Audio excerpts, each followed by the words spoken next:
President Trump, much to big media's shock and chagrin, won a historic slice of the Hispanic vote at 45%, setting a record for the Republican Party. Trump won Hispanic men at even larger numbers, 55%. Now, the out-of-touch DNC is still scratching their heads, as are our troubled folks over at MSNBC and CNN. But to the rest of America, it's no mystery. The economy isn't working for everyone. Everyone, regardless of ethnicity, cares about three things: putting a roof over their heads, putting food on the table, and living in safety. No one is a monolith. Hispanics care about the border as much as anyone else, and the racist liberal media and Democrat establishment refuse to see that, even now, during their whole post-mortem period. To help shed even more light and put an even finer point on all of this is Rich Valdes, radio host of America at Night. You may know him, if only by reference. He was Mr. Call Screener back in the day on Mark Levin's show. Rich, glad we could patch you through. Chanel, it's a pleasure to be here. I'm really familiar with your work. I'm excited to be here. And it was absolute amazing win by Trump. Definitely believe what you said was accurate, that Hispanics, in particular men, helped put Trump over the top.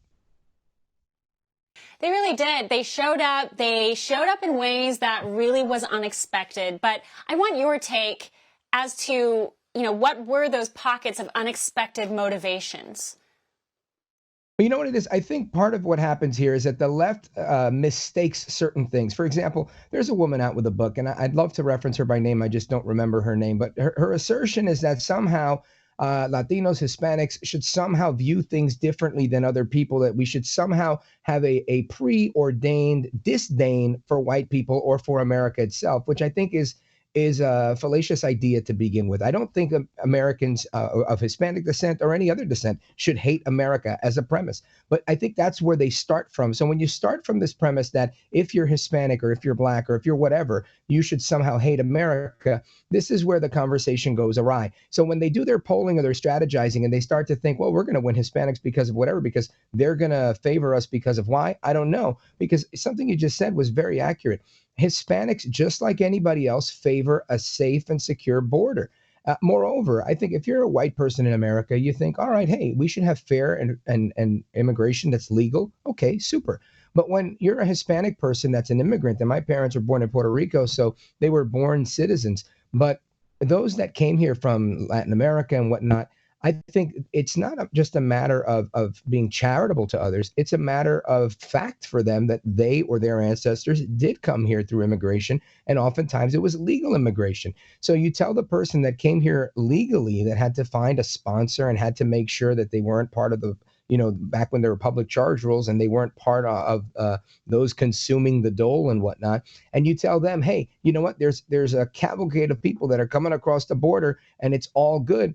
I don't think anybody's in favor of that. When you see Starr County and Hidalgo County in Texas, those places that are on the border, right, and they're coming in and they're voting in the numbers they did, the biggest number since 1892, going Republican. This is a clear mandate, right? They don't want this. Yeah.